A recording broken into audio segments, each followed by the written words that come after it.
And if you've just joined us, a very good afternoon to you from the Open University here on BBC Two. Now for the Modern Art Series. During the 1930s, American artists were encouraged to paint murals in places as diverse as hospitals, airports and housing estates.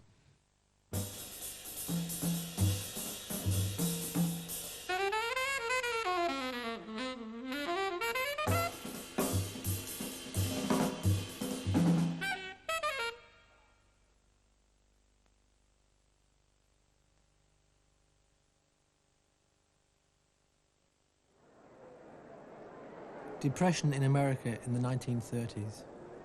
The crash of the Wall Street stock market was followed by the near collapse of the US capitalist economy. Social chaos followed. The queues at the soup kitchens were long and work very scarce. At the height of the Depression, in November 1932, Franklin Delano Roosevelt was elected as President of the United States. He promised the American people a New Deal. Let me assert my firm belief that the only thing we have to fear is fear itself.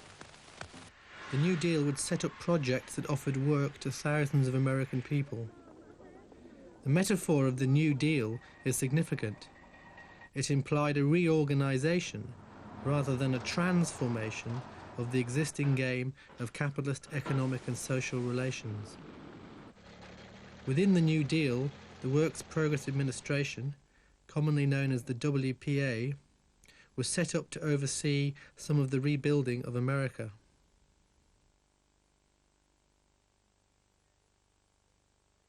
Within the WPA, space was made for artists to be employed on what became known as the Federal Art Project.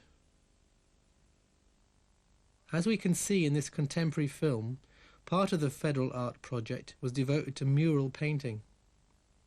Between 1935 and 1942, over 2,500 public murals were painted in the USA, 200 in New York City alone.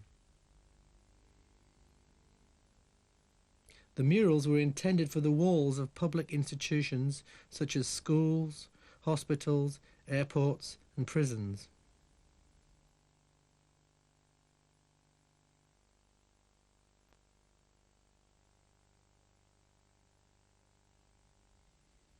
Unlike the famous art museums of New York, which were in central Manhattan, the Federal Art Project murals were mostly located in the outlying boroughs: Queens, the Bronx, in Brooklyn, and in Harlem above Central Park in Manhattan.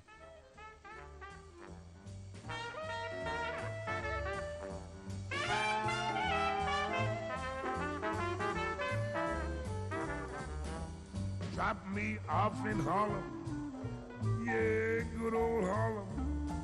You have your fun under the Harlem sun, so drop me off in Harlem. Across the street from here is Harlem Hospital. Although the hospital was run by a predominantly white administration in the 30s, it provided a service for the black people of Harlem. Several murals were painted here during the period. One series is located in what used to be the nurses' residence. If you follow the series of panels round the walls of this corridor, the visual narrative develops a kind of history of black people. First, their traditional way of life in African villages.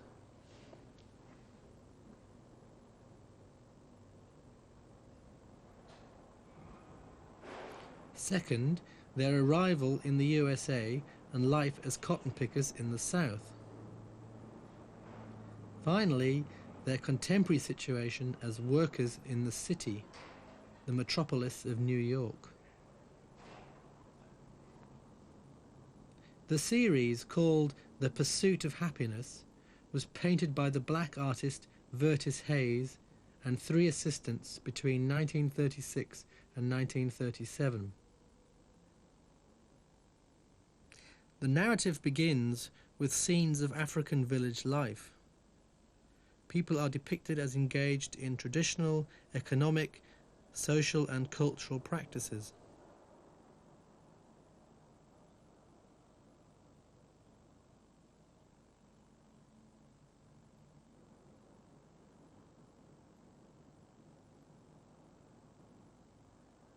In the following panel, the Africans are transposed to a North American context. These phases follow each other, apparently seamlessly. But how did these people get to America? There is no representation of the forced transport of black people as slaves and their exploitation as farm labourers in the South. Hayes' narrative episodes eliminate all evidence of struggle or racial conflict. In the next panel, black people turn away from the wooden wheel, a symbol of pre-modern life and work, and look towards the cogs of machinery. They are incorporated into America's urban and industrial culture, as symbolized by Brooklyn Bridge and New York City. Generally speaking, the Federal Art Project murals showed a very positive, reformist version of history and the nature of society. They were intended to be didactic by the federal authorities, and many artists were caught up in this utopian rhetoric. Hayes remarked, "For the first time in history, many more thousands are sharing in a broad cultural program that may eventually become national in scope." The ideological project here was to turn social conflict exacerbated by the Depression into a popular force for economic and political renovation. Hayes' very selective version of black history would have fitted well into the kind of nationalism Roosevelt wanted to foster, a multiracial populism promising improvements for poorer sections of society, but firmly within the context of a rationalized capitalist system. Hayes' history, like Roosevelt's politics, incorporates people into a New Deal state monopoly capitalism and appears not to question it in any way.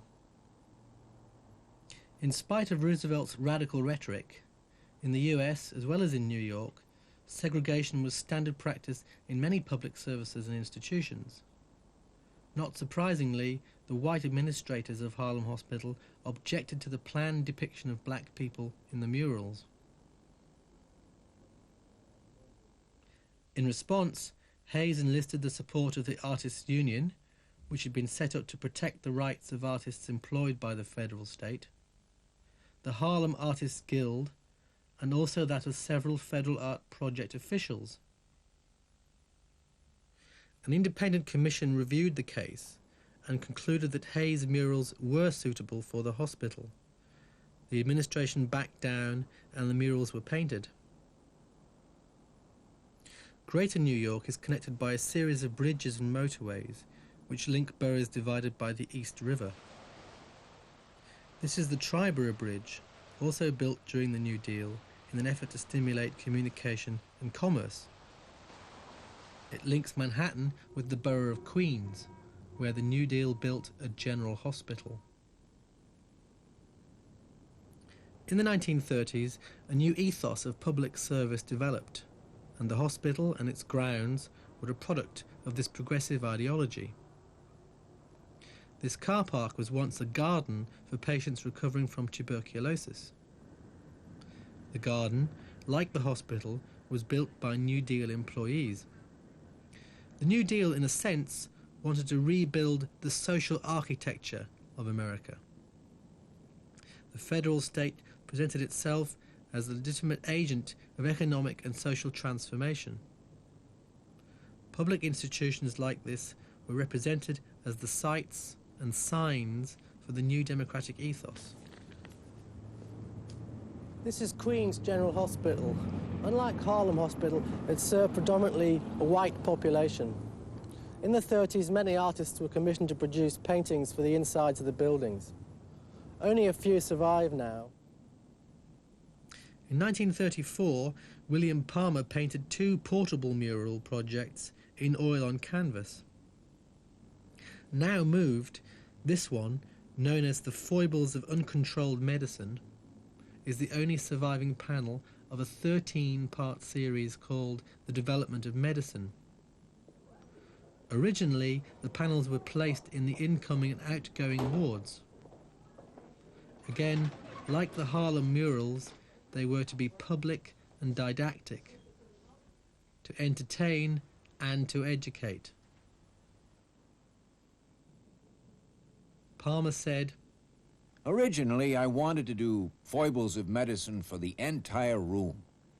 But then I decided that it would be more constructive and educational if I offered it as contrast to preventative medicine, showing a foibles panel on one side and opposite preventative medicine, and the public should be able to draw its own conclusions.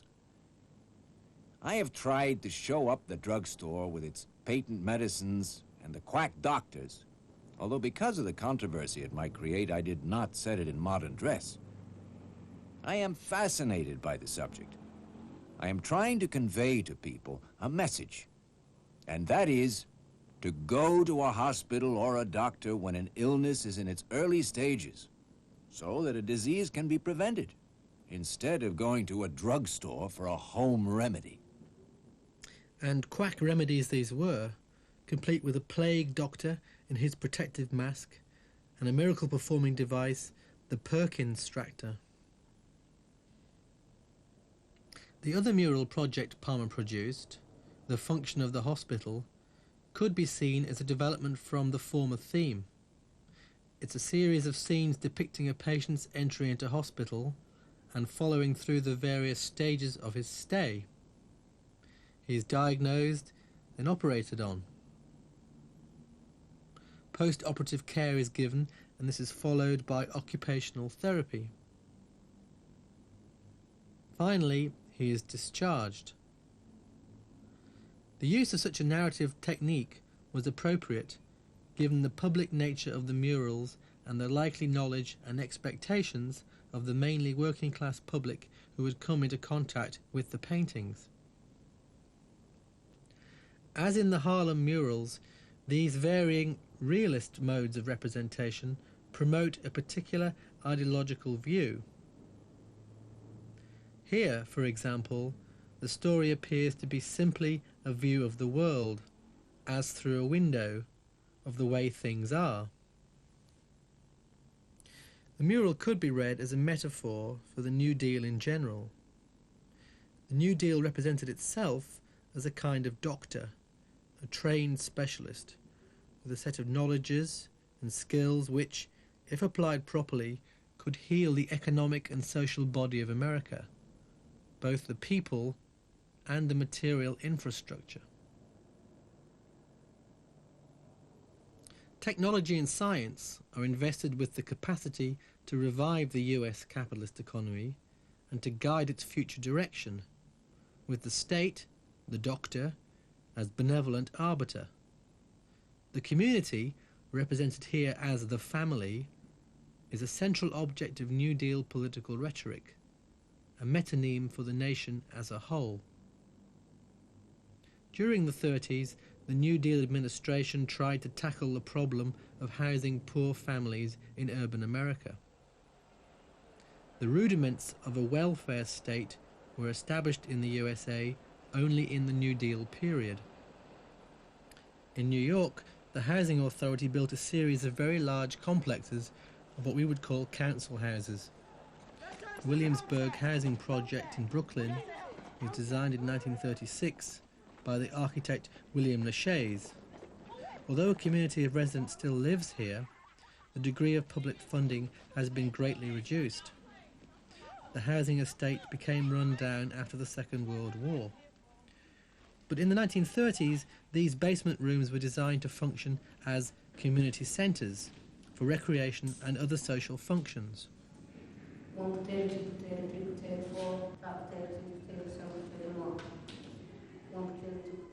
On the walls behind were located murals painted by federal artists.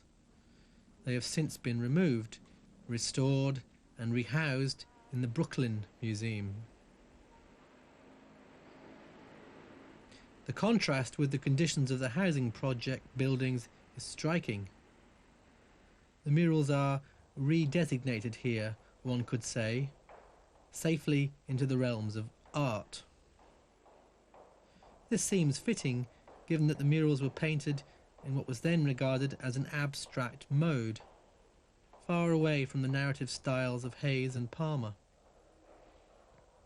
The artists for the Williamsburg project were chosen by Burgoyne Diller, head of the mural painting section of the Federal Art Project in New York, and a founder member of the American Abstract Artists Group. Diller's choice of these artists suggests it was possible for non-realist styles to find some degree of governmental support, albeit in a marginal way and against a lot of both federal and popular opinion. Like the Queen's Hospital murals, these were painted in oil on canvas and similarly were intended for a public space rather than an art gallery. Did these supposedly abstract murals have any social, cultural, or even political purpose? William Lachey's, the architect, is recorded as explaining the way in which the commissions were decided. Mr. Burgoyne Diller of the Mural Division Federal Art Project and the architect felt that at the end of 8 hours spent among moving belts, machines, and factory stacks, the painted images of more machines and factory stacks would be no comfort and would suggest no new and inviting horizon. They decided that abstract and stimulating patterns in strong and beautiful colors would add to the enjoyment of the people who were to live in the Williamsburg houses. It's fairly clear then that abstract art in this case was seen as having a definite social and even political purpose, as a kind of therapy perhaps. Once again, this fits into the ideology of liberal progressivism characteristic of the New Deal. Yes, men and women must continue to work in dangerous and demeaning physical and social conditions amongst the factories and machinery of industrial capitalism, but art, at the end of the day, may lend the sense of a temporary release. The murals we have seen so far were all designed for working class sites.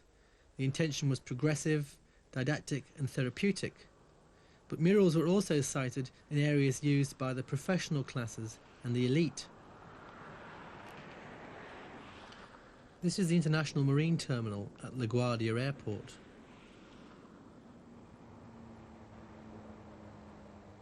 Some of the first seaplanes flying between Europe and America operated from here. In the main terminal waiting room, there is a vast circular mural painted on Belgian linen by James Brooks.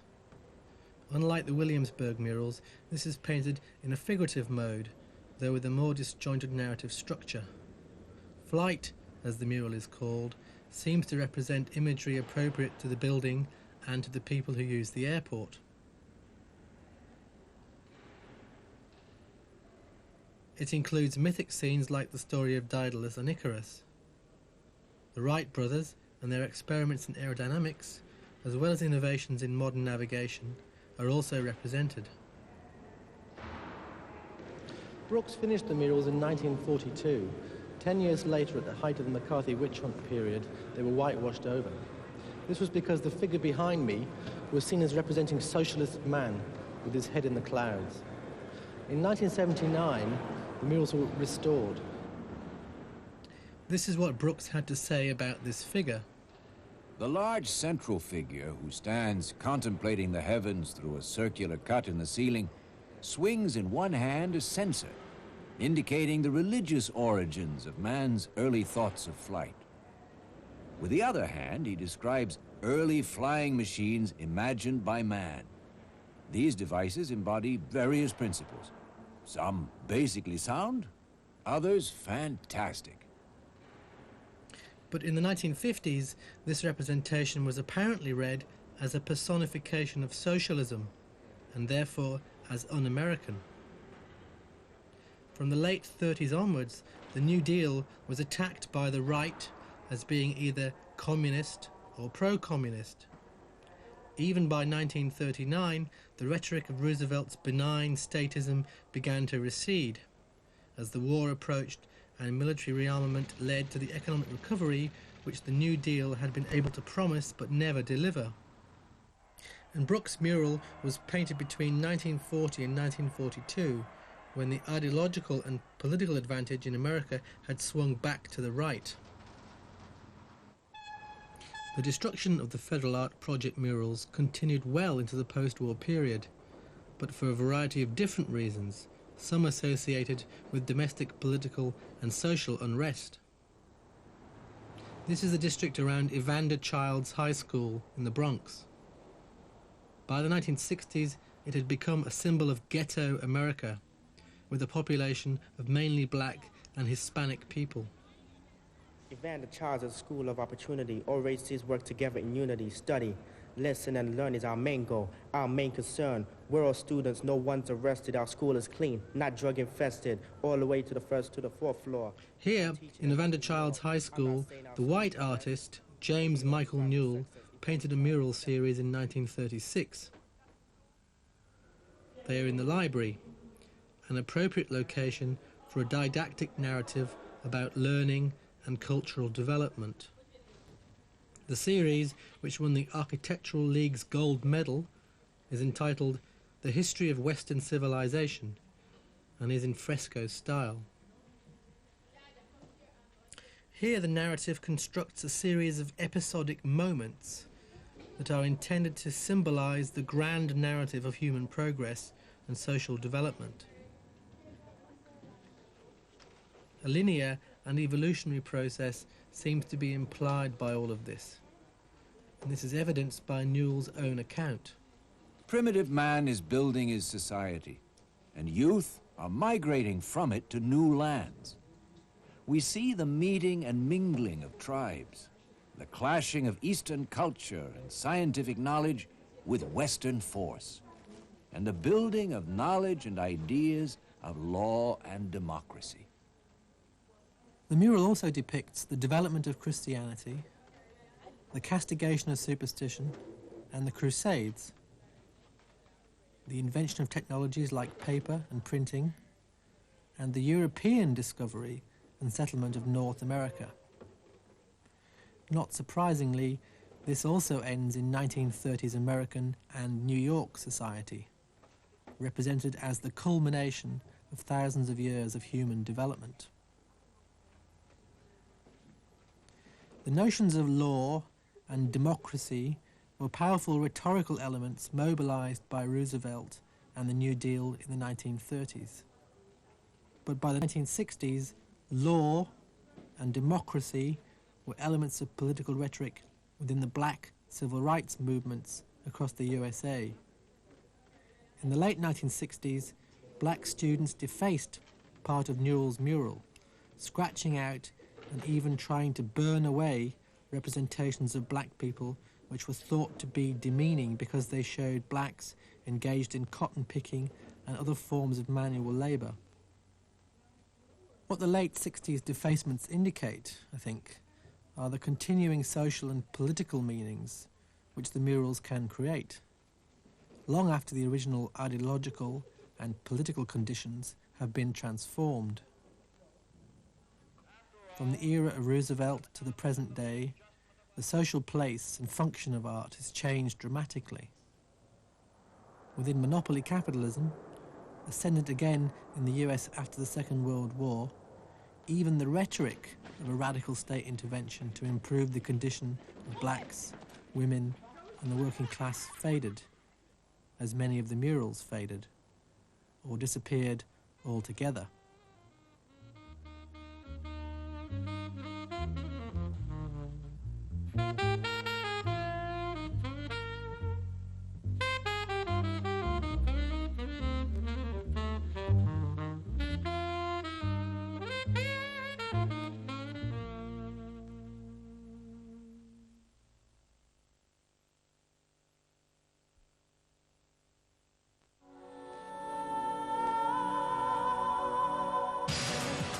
The last few years have seen a really big increase in the number of mature students.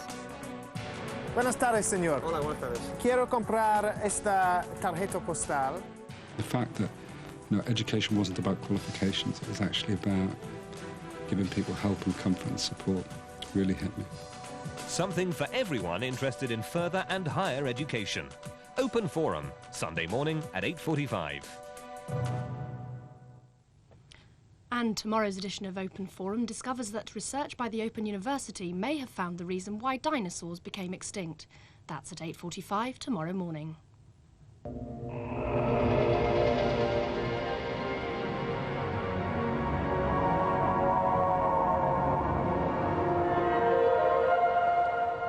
Now for the foundation course on living with technology. Today's programme looks at the effects air pollution from different sources can have on health.